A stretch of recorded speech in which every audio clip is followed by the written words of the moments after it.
Welcome back to the Shire. Well, that was something out of the gate for this NSR Corvette C8.R here, where we had axle spacers, widening that front stance, and put the Deepwood guide in it.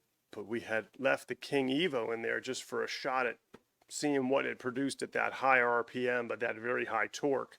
And boy, what a shot it was. But now we're going class compliant with a Baby King in here. So now let's see what we've got coming out when the Baby King is in here and really just take this home.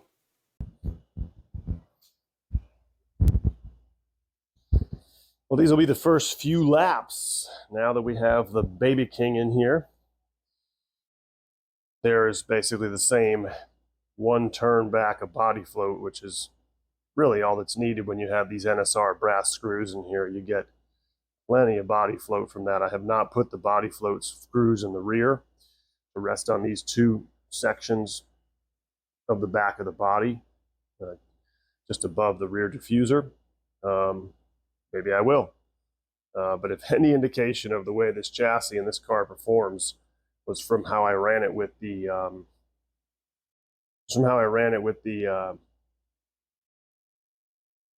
King that was in there, boy, this will be fantastic to see. So the Baby King been broken in a little bit.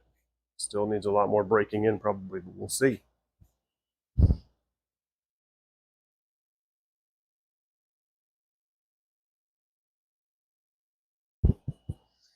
All right, let's get ready to go here. See what we got. A little bit of 8 and 8 here.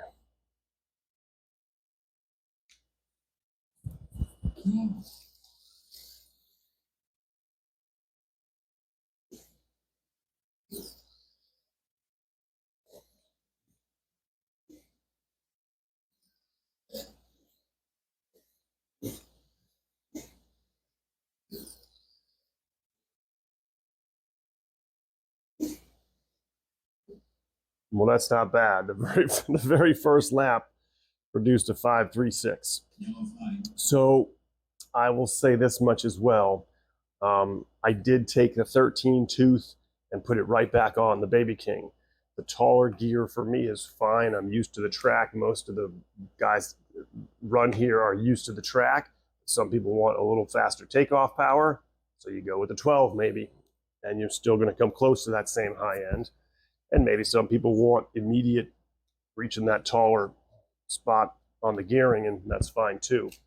I could definitely see myself coming down with some punch. I'm already going to go to make an hour adjustment to 7 o'clock, and I think the brakes are going to come down on this car for sure. This is pretty fun and promising already. Again, so many people are making a lot of comments about the performance of this car, and obviously the look too if you like a C8.R Corvette, but definitely a good runner so far for me. I can tell after 4 laps with the Baby King in it.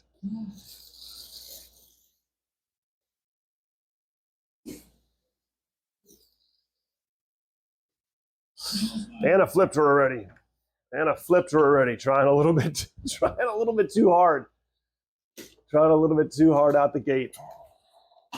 Don't do that, Tony.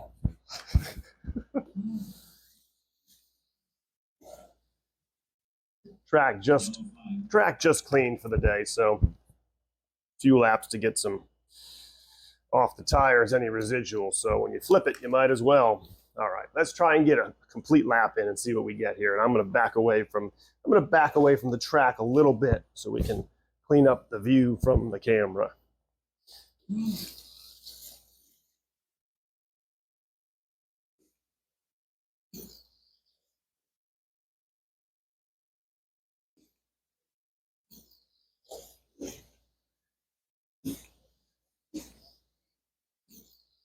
Yeah, that's a beautiful thing.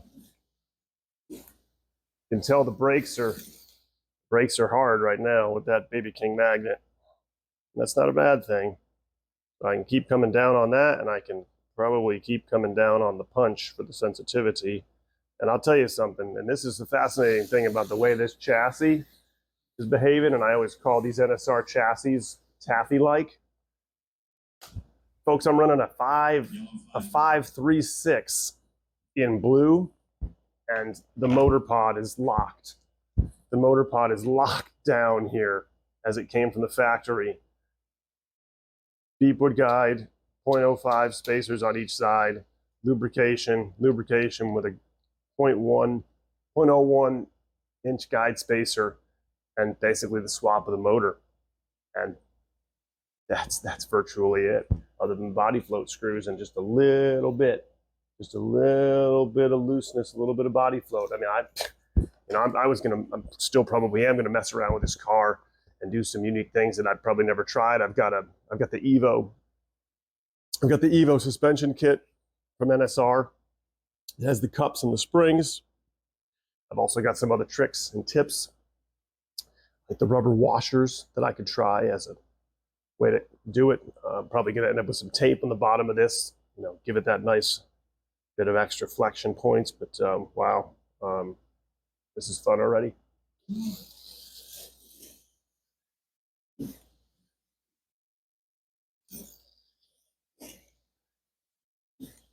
Oh, here's one.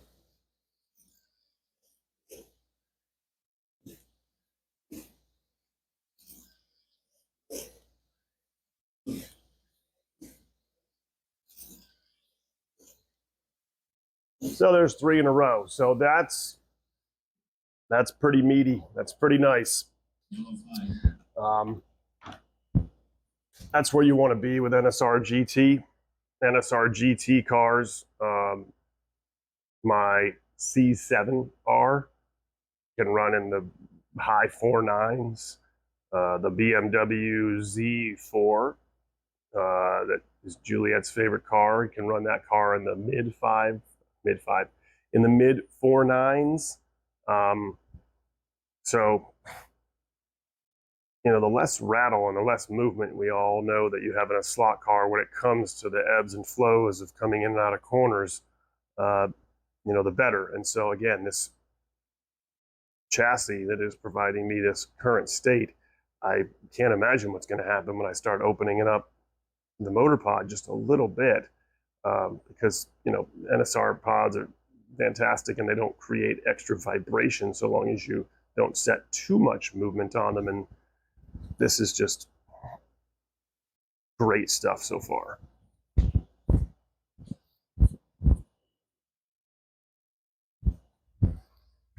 So we're back with the screwdriver, and we're going to go at least a half a turn on the front so we can get that play on the sides. And I'm going to go, I guess, about a half a turn on the cups on the side. Just see what kind of pod float we get from doing that. We get an awful lot. We get an awful lot on that side, and maybe the screws weren't identical. That feels like a bit much out of the gate considering the times that I was already running. I'm going to come back a quarter turn. Check it now. And I end up with more or less float on one side versus the other. That's quite a good bit of float. Again, still probably based on the times that I've already put down after 16 laps. That's just not necessary yet. We want to really get there slowly, so I'm going to come back another quarter turn. There you go. Now we've just created some movement. The front's moving a decent bit too. Come back a quarter turn and see if I can still get some movement on all 3 points. All right, there we go. Let's give ourselves a fresh pathway. Dual flange CB58s. All right, let's see what happens now. And keep in mind, I've not landed anywhere near where my settings, I shouldn't say anywhere near. I don't think I've landed where I'm going to be. I'm at about 630-ish on the sensitivity and 630 on the brake, which means I'm about halfway, or maybe a little bit more than halfway. These Professor Motor controllers run from midnight to 3 o'clock. So whatever, figure that math out. Halfway is not 6 o'clock, obviously, because they don't go midnight to midnight. So.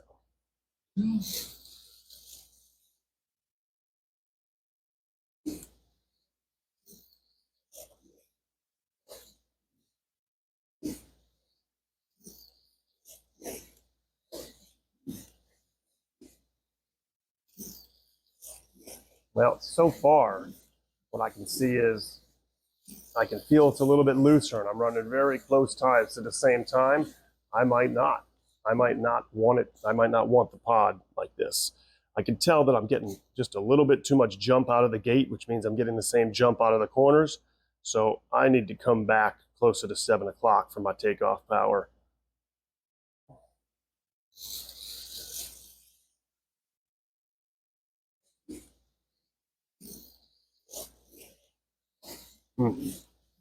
Too much chirping, chirping, chirping.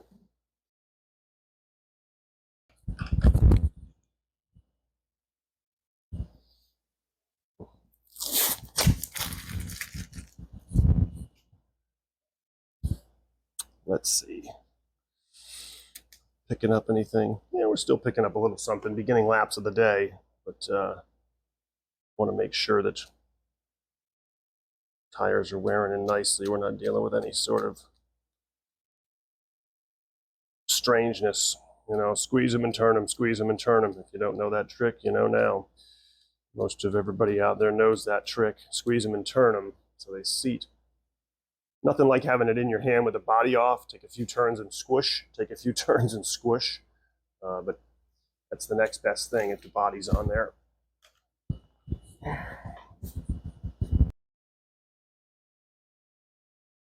All right.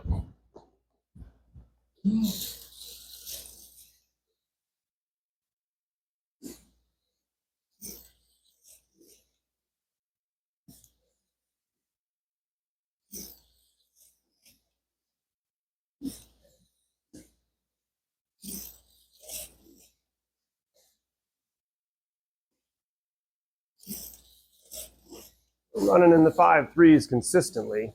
Still feel like I could dial back a bit of that punch. It just isn't needed. It's just only going to get you out of the gate too fast. That's a little bit better. That's a little bit better. I'm closer to, heck, I'm closer to almost back to 8 o'clock. My brake is down to about 7 still. The braking is not a problem for the Baby King. The motor is got a lot of torque, so when I come down and if I let off at the point where I would normally let off and my car makes it halfway through to the apex of the first turn, that pretty much tells me that I'm in a good place with the brake. Same as anywhere on the track. If I let off and I make my way to the halfway point of that apex,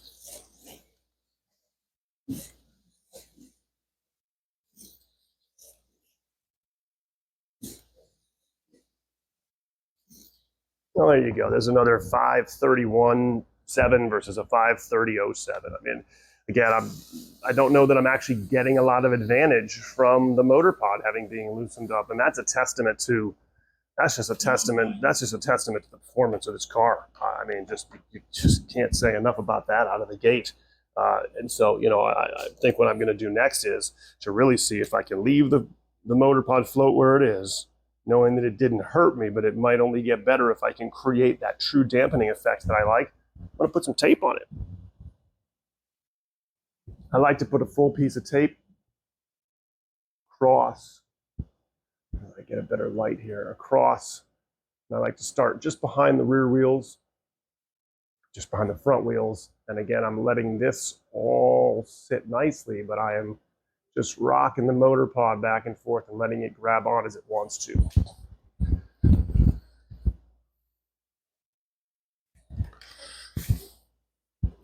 And we will loosen the motor pod up more. We absolutely will loosen the motor pod up some more because we can always go back and tighten it if it doesn't enhance performance.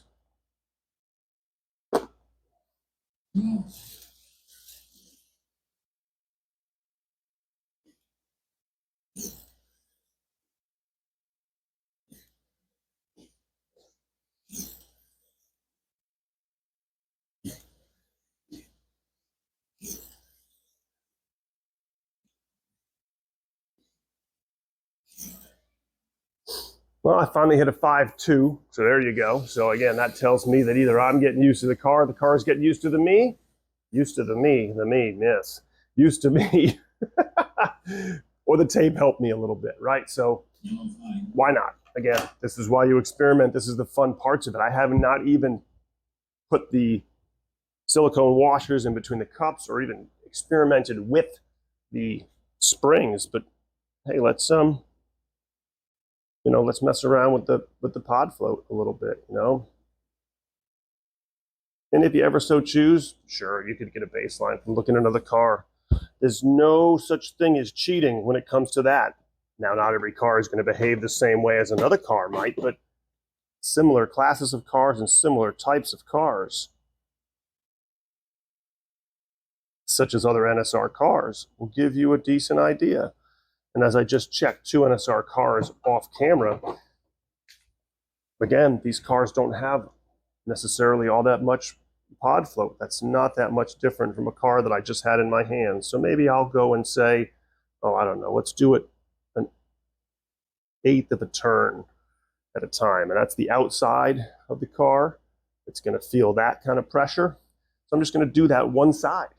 I'm going to do the outside, or the driver's side if we're in the United States or Italy or somewhere where they drive on the passenger or driver's side of the cars on the left.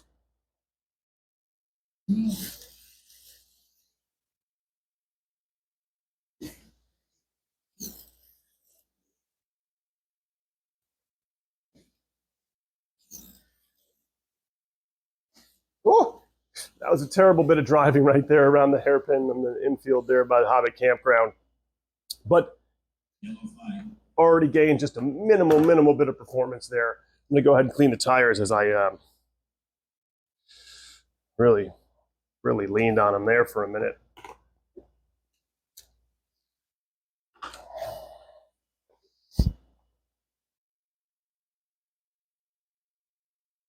Still getting a decent bit of chirp that maybe can be eliminated.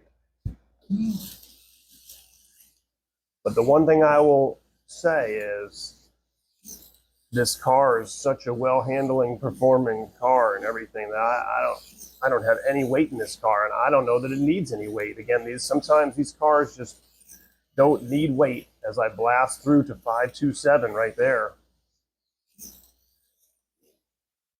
Why would you want to make the car heavier? Why would you want to make the car heavier when I'm running 5.243? You never know unless you try. But then at the same time as that, what I can tell all of you out there that is watching this, you have to run your own experiment, but you also have to look at the history of what you know about your track or the track you're running on, the cars that fit within that class, and the car that you're working on. And simply put, that is exactly where you want to be for a high-end time, competitive race time with NSR GT. It's going to put you up there with your Audi R8s, with your C7 Corvettes, with your Ford GTs, with all those cars that have historically been out there. A Mosler, if you so choose. I got 2 sitting right there, and let's just save the Mosler conversation for a different day. I know there's a lot of people that love them, and I like the look of them, but in any event, we're digressing here. If I know where I need to be, then and maybe I can get a little bit more out of it, but there is no reason to squeeze any more out of this video to share with you that running a 5.24 in the blue lane means that I probably can start squeezing out sub 5-second laps in the yellow lane, which is all I could expect. It's all I could ever hope to achieve from an NSR GT car, which means that, once again, those over in Italy produced a fine model, and I got my Le Mans liveried one exactly as I wanted. And I think that's a great way to end it at the track, and then we can take a quick review at the bench. All right, let's wrap up this very simple tune and review. Honestly, again, it's just it's a joy to have slot cars out there produced like this. for class compliance at Hobbit Racing Park, King Evo was removed, and instead the Baby King was put in with 17,000 RPMs and 245 grams per centimeter of torque. Yes, did I produce some unicorn time in the 5.1s with this motor? Sure, I did in blue, and this is only a blue lane evaluation so far. But we want to make these cars drivable for everybody that races them here. So just because one person might be able to do that, or several, it's been widely known and widely accepted that we put the Baby King in there. To each his own at the club rules that you run at. The standard guide was removed. The standard screws for the body posts were removed, and they were replaced with 4839, NSR 4839 metric body screws that have the threads removed from the shoulders at 2.2 by 6.5 millimeters. And you can see them right here. And then let's just take a quick peek. Nothing was done to the body at all. The Deepwood guide, again, a nice flat screw that comes with it. I adjusted for my depth with a 0.01 inch guide spacer underneath there. It gets me to the relief of the braid on my track, and most of the time in a car like this where I have several NSR GT cars, I know that if I have that 0.1 spacer and I have a flat chassis, that means that my wheels just barely on the non-relief side of a slot car corner setup block just barely turn without it. So I know I'm in good shape there. The Baby King, of course, but the 13 was left, so we're at 1331 out of the box. Lubrication all around, a little bit of grease on there, and these are turned back maybe between a quarter turn and a half a turn. And then we've got strapping tape on the bottom of the car, which is just a trick, a tip, whatever you want to call it. Just, I love it. I love what it does. It allows that bit of flexion that takes place to gradually occur. And you can see there's barely any motor pod float, pardon me, on here. And I've just got just a little bit more motor pod float on this side of the car, the side that feels those leans from the fact that this track has, I guess quasi, you could say 3, maybe 4, if you really wanted to take a stretch, left-hand turns, but then 8 right-hand turns. And for the most part, I could always turn the other side back a notch if I take this car elsewhere. But that's it. That's it, and just such a joy. That motor was broken in over the course of an hour or so, and it's going to continue to break in, but it was broken in at 5, and then I think 8, and then 10, and then we finally got to 12 volts, and then the same thing was done on the rolling road under load. So just overall an outstanding car. I'm not the first person to tell you that, but that is my experience. So thanks for joining me. Well, super impressed. Just how can you not be? Many are. That's, again, my experience, and I love it. I love it. Pratt & Miller, I follow them in the real one-to-one scale racing. And now, of course, they're providing customer cars. But, you know, this was obviously when they were still Pratt and Miller. And just the C8.R, it grows on me all the time. It grows on me now that I have this one. So I hope you enjoyed. Hope you enjoyed my journey. Don't forget to hit that subscribe button, turn on those notifications, and share this content and give me some feedback when you get a chance. And thanks for watching. If you don't subscribe to Hobbit Racing, I'll poke you with my staff. Pokey, pokey, pokey. She will poke you with her staff. Pokey!